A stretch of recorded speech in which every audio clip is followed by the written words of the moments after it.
Olá, sétimo ano, tudo bom? Bom, eu tô aqui novamente pra gente dar início ao segundo volume do livro, tá?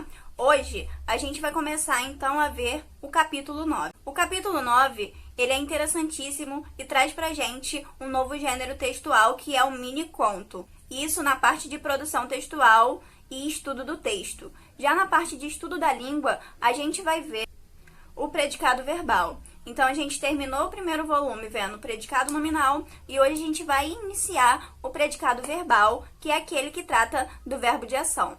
E mais especificamente, dentro desse conteúdo de predicado verbal, a gente vai ver a transitividade do verbo. Então, o capítulo 9, ele traz pra gente, no comecinho, um mini conto, que é o dinossauro. Vocês vão notar que esse conto parece ficar meio que inacabado, mas essa é a intenção, jogar pro leitor o que não ficou expresso ali, o que não está escrito ali. Então, vai depender muito da sua interpretação. A gente tem um tópico muito interessante na apostila, que é o Acredite Se Quiser. E ele traz pra gente uma explicaçãozinha sobre as narrativas e o mini-conto. O Acredite Se Quiser traz uma curiosidade acerca da classificação do mini-conto, do conto e do nanoconto. Então, diz que classificar esses tipos de conto não é nada fácil. E mostra os critérios que os estudiosos utilizam para fazer esse tipo de classificação. Então, a gente tem entre os contos curtos, aqueles que vão de 1.000 a 2.000 palavras. Mais que 2.000 palavras já é considerado um romance e não um conto. O romance, ele não tem nada a ver com história de amor, tá, gente? O romance, ele é uma narrativa que é maior do que um conto curto. Então, a gente pode ter um romance romântico, a gente pode ter ainda na língua portuguesa um romance de aventura, um romance de terror, enfim, tá? Um romance dramático. Não necessariamente o romance é uma história de amor. E se a gente tem contos curtos, que são aqueles que possuem de 1.000 a 2.000 palavras, a gente também tem os contos que são considerados muito curtos, que são aqueles que apresentam de 200 a 1.000 palavras. E logo depois, os contos ultra curtos, que apresentam de 1 a 200 palavras. Então, assim, a gente vê que um aspecto desses contos ultra curtos é o avanço da tecnologia. Então, hoje, por exemplo, a gente tem o Twitter, né? O Twitter, ele só permite que nós façamos uma postagem de determinada quantidade de palavras. Então, lá no Twitter, a gente tem uma quantidade determinada de palavras para fazer uma postagem. Se assemelha muito com os contos ultra curtos. Bom, o mini conto, ele se enquadra exatamente nesses contos ultra curtos, pois costuma apresentar de 1 a 200 palavras. Se um dia vocês forem prestar concurso público, vocês vão ver que tem provas, tá? Que determinam um número X de palavras para que vocês façam a redação. Então, por exemplo, é uma redação de, no máximo, 1.000 palavras. Ou uma redação de, sei lá, 350 caracteres. Isso existe, tá, gente? O Acredite Se Quiser ainda traz uma outra curiosidade pra gente, que é acerca do Marcelino Freire, um escritor que em 2004 lançou um desafio para que escritores brasileiros escrevessem um mini-conto de até 50 letras. E desse desafio, desse concurso, nasceu uma obra chamada Os 100 Menores Contos Brasileiros do Século. Então, assim, já existe, tá, gente? Existe conto de uma palavra, por exemplo. Existe conto de 2 palavras, de 3 palavras. Eles são muito legais. Eles demonstram esse poder de síntese, né? O poder de sintetizar o que os autores querem dizer em poucas palavras, em poucos caracteres, em poucas letras. Agora a gente vai falar um pouquinho acerca do predicado. Então, como eu disse pra vocês, a gente terminou o volume 1 vendo o predicado nominal, que é aquele em que o nome é o núcleo do predicado, no caso, o predicativo do sujeito. E lá a gente tem um verbo de ligação.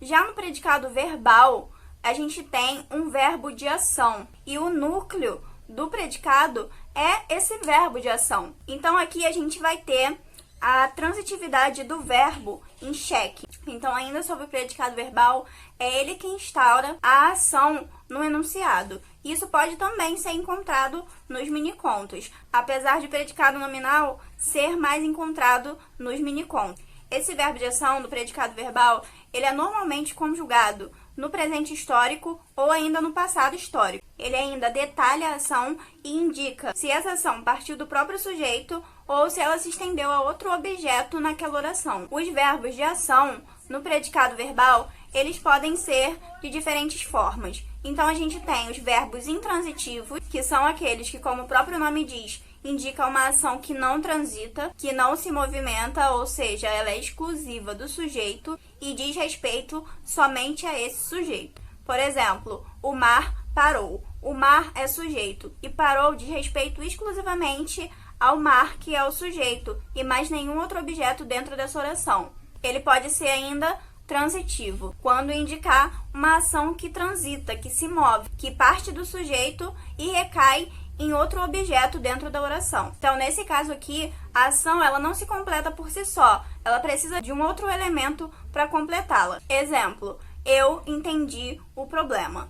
Eu, sujeito. Entendi é um verbo de ação que necessita de um complemento, porque se eu falo só eu entendi, tá, você vai perguntar o quê, né? Então, eu preciso dizer o que eu entendi. Logo, esse verbo, ele é transitivo. E aí, os verbos transitivos, eles podem ainda apresentar diferentes tipos. Então, a gente tem o verbo transitivo, que é direto, que não apresenta nenhum obstáculo. Então, entre esse verbo e o complemento, não há obstáculo nenhum em forma de preposição. Ele se liga diretamente ao complemento, como, por exemplo, eu busquei ajuda. Então, eu busquei o quê? Né? Ajuda. Esse o quê não apresenta nenhuma preposição. Logo, a gente tem um verbo transitivo direto. Ele pode ser também transitivo indireto quando apresentar um obstáculo entre o verbo e o complemento. Portanto, quando for necessário você colocar uma preposição entre esse verbo e o complemento dele. Então, por exemplo, o mar respondeu a mim. Então, respondeu é o nosso verbo transitivo. A mim é um complemento. Se vocês repararem, tem um azinho antes desse mim. E esse a não é um artigo, esse a é uma preposição.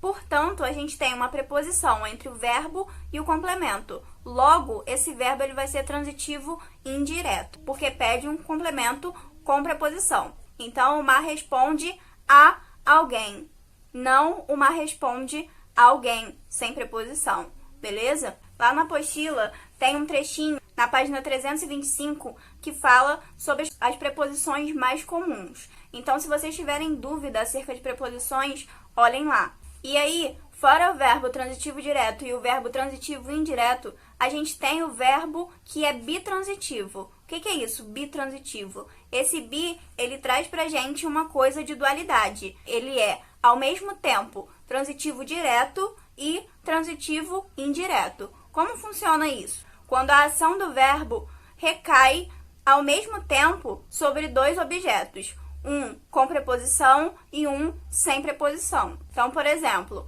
confessei ao mar minhas angústias, né? A gente tem lá o confessei, que é o verbo transitivo, ao mar, que é o objeto indireto, ou seja, um complemento que o verbo pede com a preposição, né? Então, se eu confessei alguma coisa a alguém. Esse a alguém é ao mar. E como eu disse, eu confessei alguma coisa, né? Sem preposição. O que é essa alguma coisa? São minhas angústias. Então, eu confessei minhas angústias ao mar. Minhas angústias. Objeto direto, que é aquele que não vai apresentar uma preposição, e ao mar, objeto indireto, que é aquele que apresenta uma preposição. Ah, professora, mas lá em cima a preposição é a. Aqui é ao?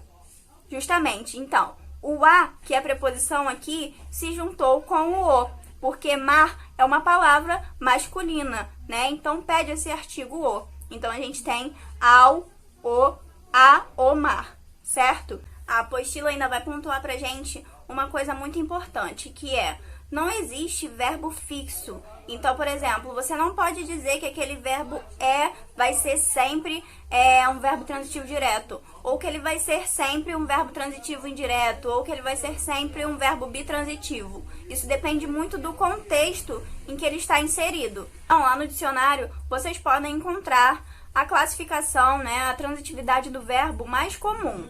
Só que assim, essa transitividade ela pode mudar, então não adianta você decorar uma listinha de verbo, porque isso não vai ser útil para você. Você tem que aprender mesmo a identificar esses verbos, a transitividade desses verbos. Espero que vocês tenham entendido, tá? E eu vou continuar pedindo que se ficou alguma coisa não muito clara, que vocês deixem aqui embaixo nos comentários a dúvida de vocês para que eu possa responder. Muito obrigada pela atenção e até a próxima aula.